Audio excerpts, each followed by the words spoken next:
before you take it. So it comes back in. Well, we don't worry about that. To Karen. Oops, sorry. I'm used to handing it that way. Yeah, like they were helpful. But yeah, I loved it. Oh, that sounds like a great choice. I don't know about that. I'm hoping that, I don't know about that we get a feel for it. And then I'd like to The take highways. each of the families, you know, and, you know, maybe next year take, Mike and his family. Okay, I'd like to call to order the town board meeting of Monday, January 26th to order. I ask all not signed in, please do so. Please turn off all cell phones and other electronic devices. Emergency exits can be found to your right and to your left. And this meeting is live streamed via YouTube with text commenting available. At this time, if you please join us in a salute to the flag.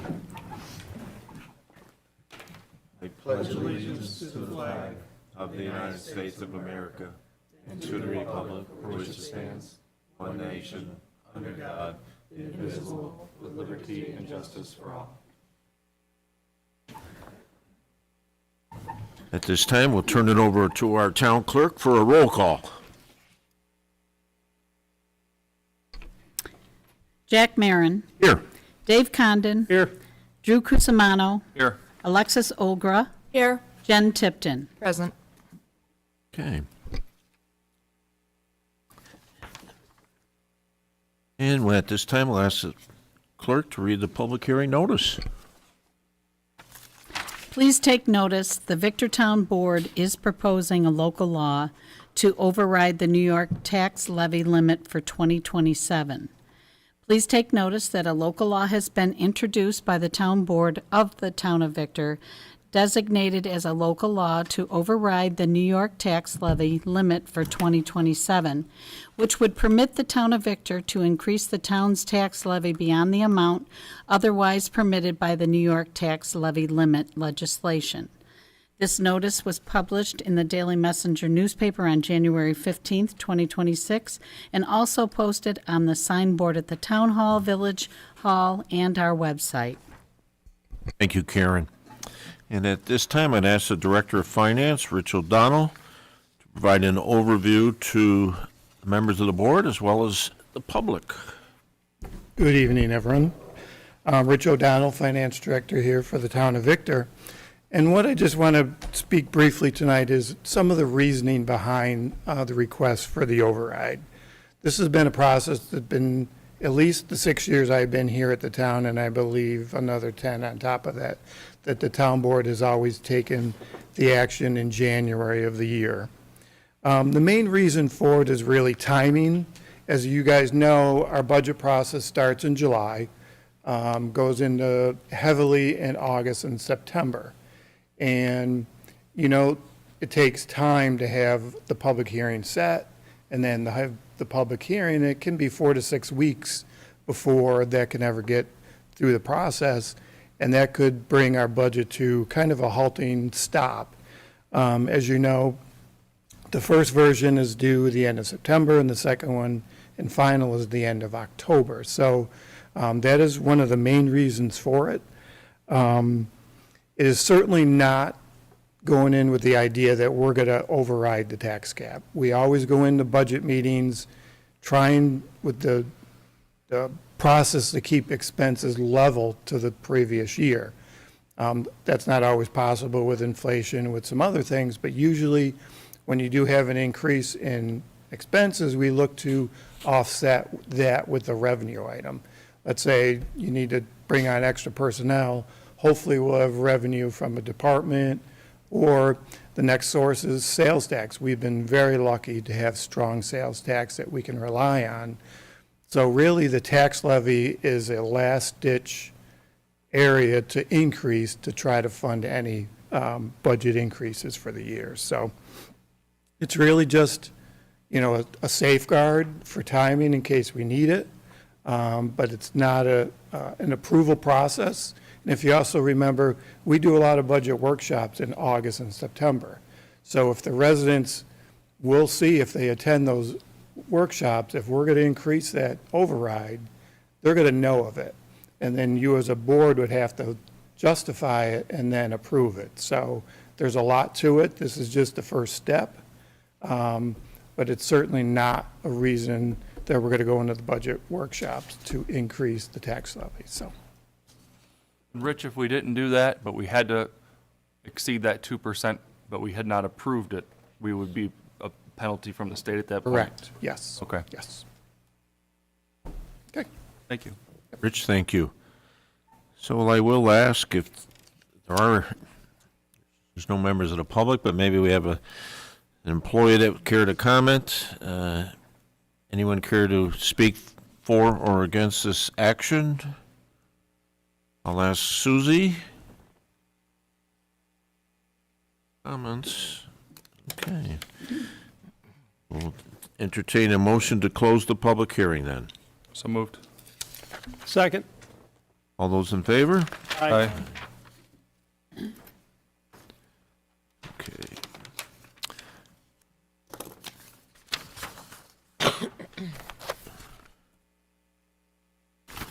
We have 4 employees celebrating birthdays in the month of February. Actually, the town supervisor has a birthday. On the 15th, will be closed for President's Day. On the 16th, happy birthday to Joe Georgia. On the 17th, Lisa Simmons on the 18th, and Amber Bolton on the 29th. I do want to thank the highway and park staff for keeping our roads and parks cleared of snow over the course of the last few days. So I know it's a team effort, and they put in a lot of hours, but I want to thank both those departments very much. Next, for board's consideration, the January 5th organizational meeting. So moved. Second. All those in favor? Aye. Manifest number 2, we'll ask our town clerk to introduce this.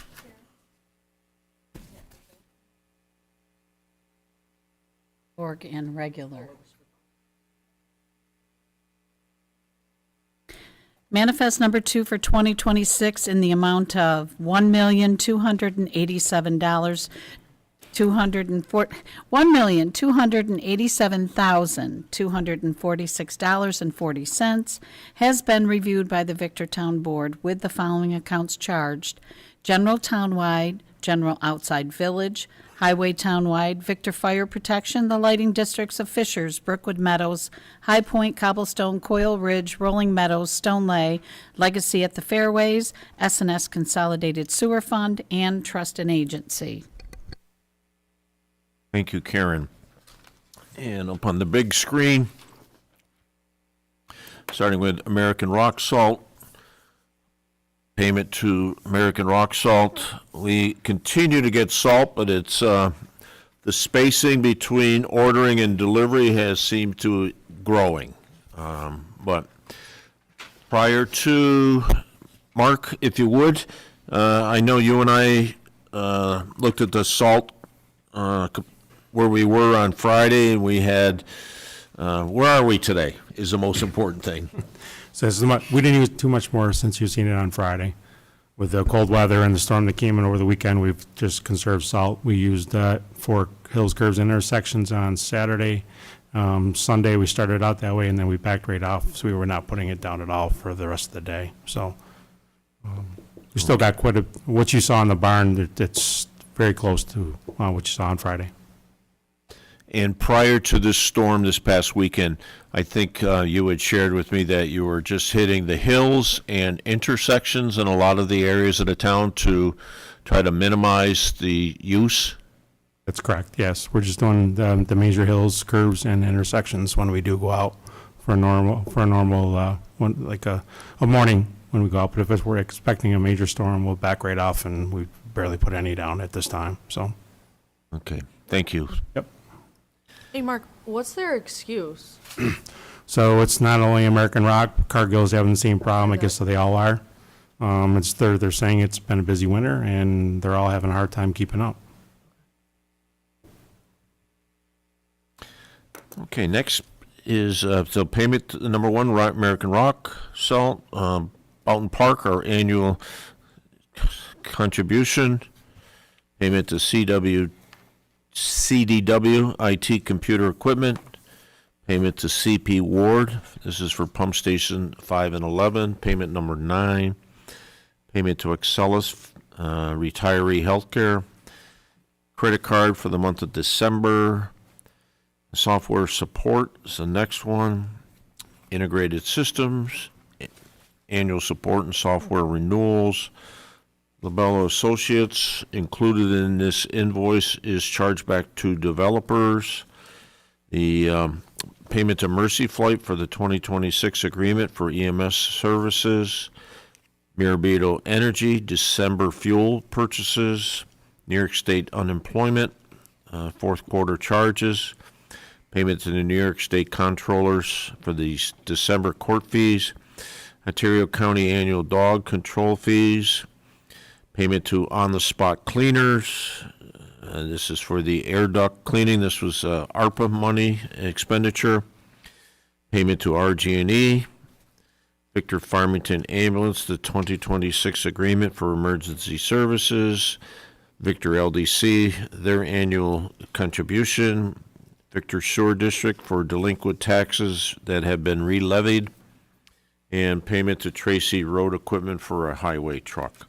The total of the above-mentioned expenditures is $1,142,668.38. Total town expenditures minus the previously mentioned expenditures equals $144,578.06. Any questions on manifest number 2? So moved. Second. All those in favor? Aye. Under privilege of the floor, there's no privilege of the floor granted. Public comment.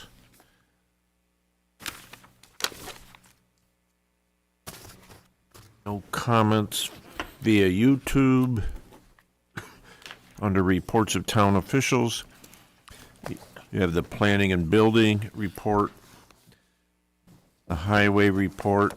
We do appreciate the update, Casey, in the efforts regarding High Acres as a backup. Certainly the cost, different model as far as what you have seen, what Mark and Dave Krenzer and Steve on their tour, certainly, but there's pretty good costs there as well. But at some point, that may be the only option we have. But thank you, and certainly historic permits sold. Next thing is, next report was the IT report, and then the Department of Parks and Recreation report. Any questions on these 4 reports? Okay. I have a laundry list. So prior notifications in your mailboxes were from the Victor Farmington Volunteer Ambulance is offering free first aid training to Farmington and Victor residents for free. We have already had a meeting for the Memorial Day Parade with Caitlin Bailey and Gina are taking the lead on this event. Casey is working on some special collection events for this year utilizing the highway facility. Casey will update the town board in the future when all the planning is completed. New York State DOT announced last week that this region, which is Region 4, now has a new director, Brad Wallike. In early February, there will be a joint training session with the New York State Police and Victor Farmington Volunteer Ambulance on car seat technician certifications. Two new businesses opened in Fisher's Landing this month, Mia's Spa and Retreat, and Top Dollar, a gold and silver exchange. Some additional items that have been placed in your mailboxes recently, a thank you letter from Ganondagan, Boughton Park Maintenance Report for 2025, Victor Farmington, Victor Fire Department, December report, and a CEMP meeting update that I gave on the 14th of this month.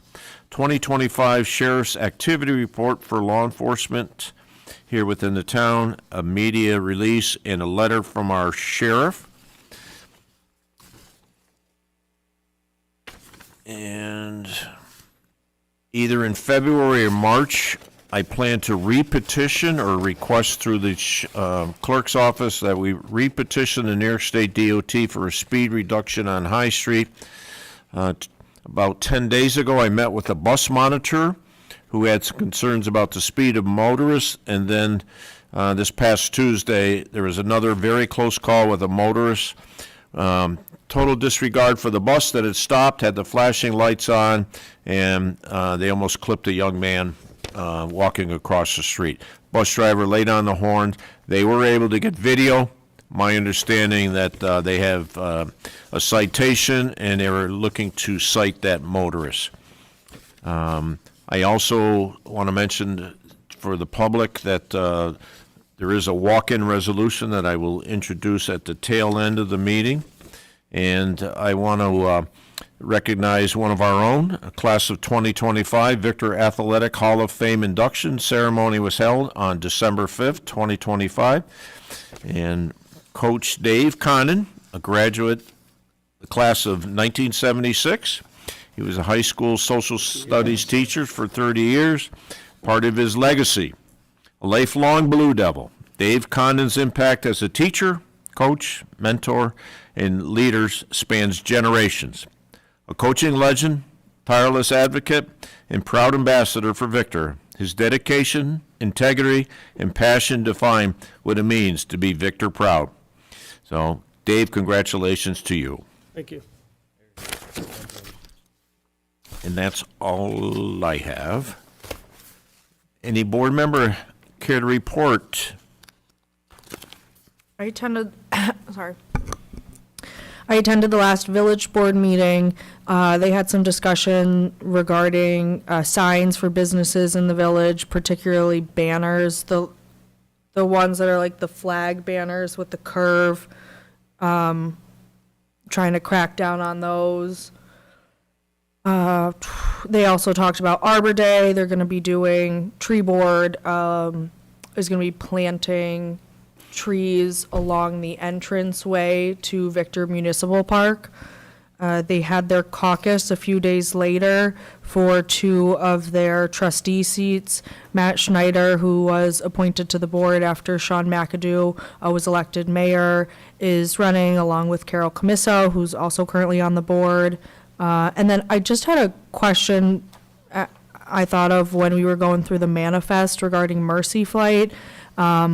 I know that in the past, we recently started getting a presentation from Victor Farmington Ambulance in relation to the fact that we support them with a monetary amount every year. I'm not sure if that's something Mercy Flight could come do, or if they do it to the county. A great point. I know they would certainly embrace the opportunity. I'm trying to work with them now to get the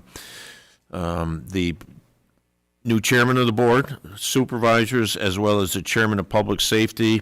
Shay is trying to set up a small tour in hopes that both the chairman of both the public safety and the chairman of the board realize the value of showing this county asset and have the full board there at some point. But no, I think they would certainly want that opportunity. So thank you for bringing that up. Okay, you're welcome. That's all I have. Okay.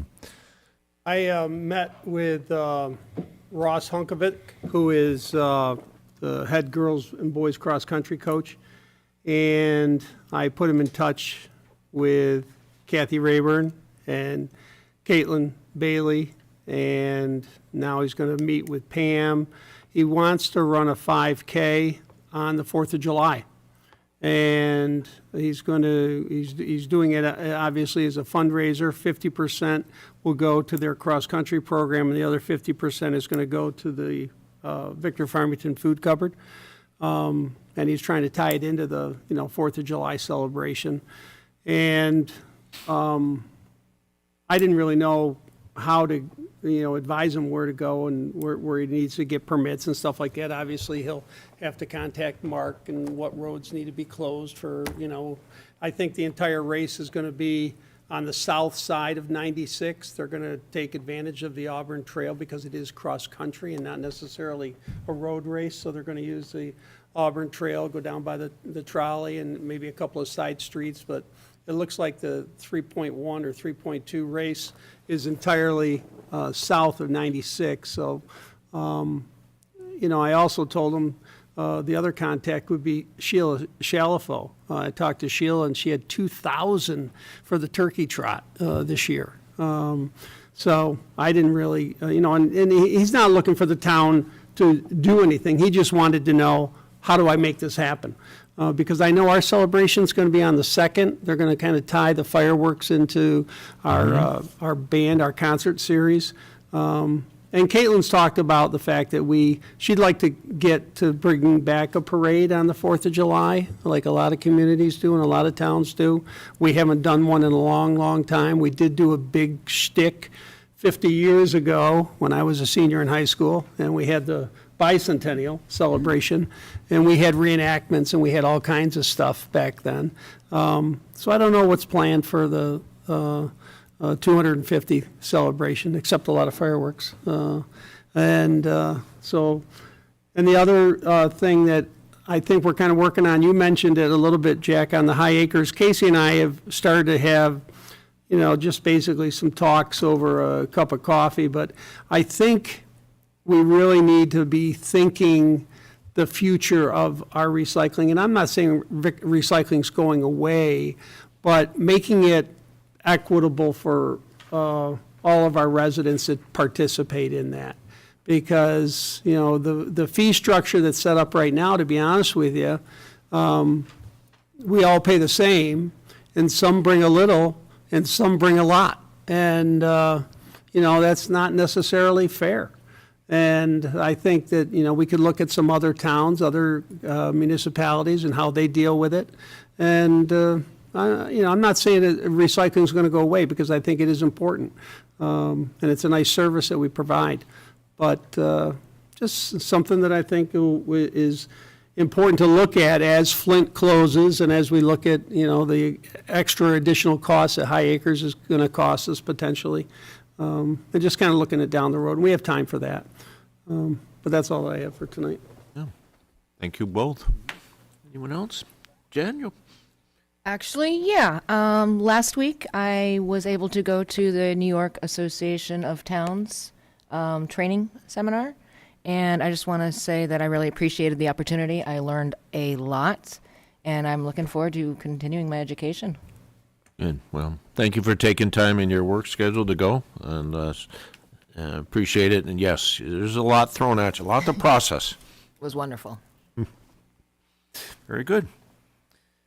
You're good? Good. Okay. Moving to the resolutions this evening. And I'm going to ask Mr. O'Donnell to come up again. It's because 1 and 2 aren't ones we see all the time, but be a brief explanation for them. Hit me twice in one night.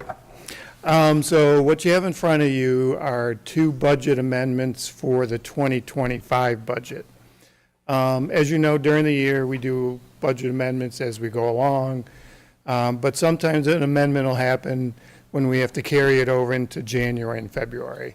And it's really an accounting procedure. As the auditors come in, they need to match the budget with the financials at the end of the year.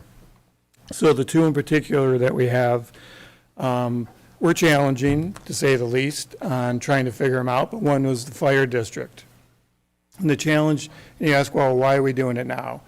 Well, we really never knew for sure the kind of funds we're going to receive and what the expenses were. So the idea is not to, you know, come to you guys with an amendment where, you know, I don't have all my ducks in a row.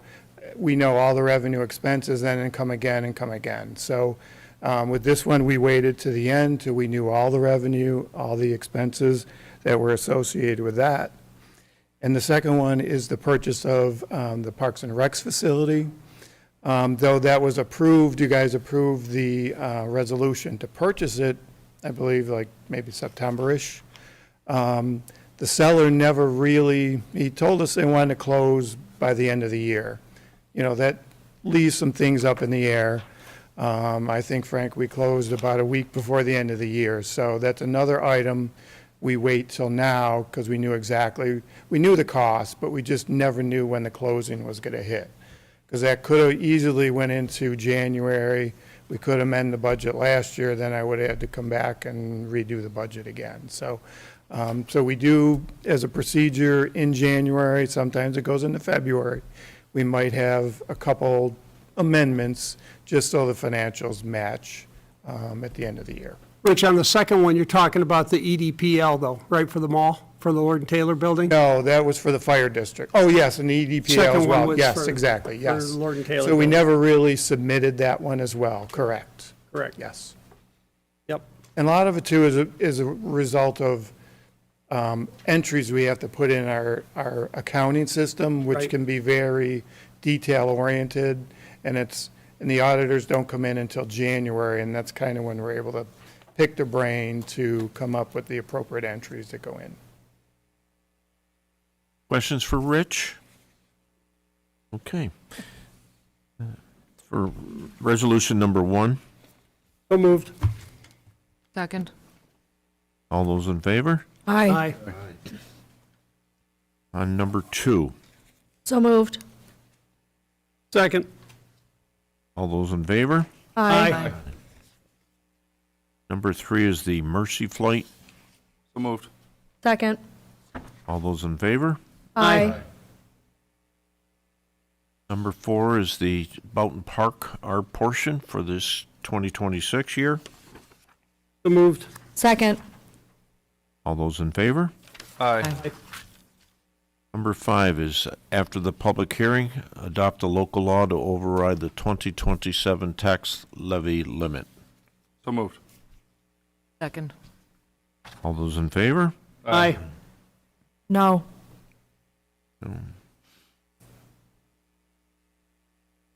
Number 6 is the purchase of the 2026 Silverado EV. So moved. Second. All those in favor? Aye. Number 7 is the purchase of a 2025 Western Star. So moved. Second. All those in favor? Aye. Number 8, authorization to amend the New York State DOT snow and ice contract. So moved. Second. All those in favor? Aye. Aye. From Parks and Recreation, agreement with Mary Slaughter. So moved. Second. All those in favor? Aye. Aye. Resolution 10 is the agreement with Sean Roberts for Dungeons and Dragons. So move. Second. All those in favor? Aye. And number 11 is a certificate of liability insurance waiver. So moved. Second. All those in favor? Aye. Aye. Number 12, the agreement for the Intermunicipal Stormwater Coalition in Ontario and Wayne counties. So moved. Second. All those in favor? Aye. Aye. 13, after public hearing, the amend Chapter 11 to extend the mixed-use overlay district. So moved. Second. All those in favor? Aye. Aye. From the clerk's office, designation of voting delegate for the Association of Towns. So moved. Second. All those in favor? Aye. Number 15 is Bluestone Trail letter of credit. So moved. Second. All those in favor? Aye. Aye. 16 is Stonebrook letter of credit release, number 1. So moved. Second. All those in favor? Aye. Aye. Another letter of credit. This is for the Victor Square release, number 1. So moved. Second. All those in favor? Aye. Aye. Number 18, the amendment for the 2026 fee schedule to include the change from the Town of Farmington sewer increase. So moved. Second. All those in favor? Aye. Aye. And walk-in resolution, the appointment of interim recreation director. So moved. Second. All those in favor? Aye. Aye. Aye. Public comment, we'll ask Susie. There is no one at this time, and entertain a motion to adjourn the meeting then. So moved. Second. All those in favor? Aye. Aye.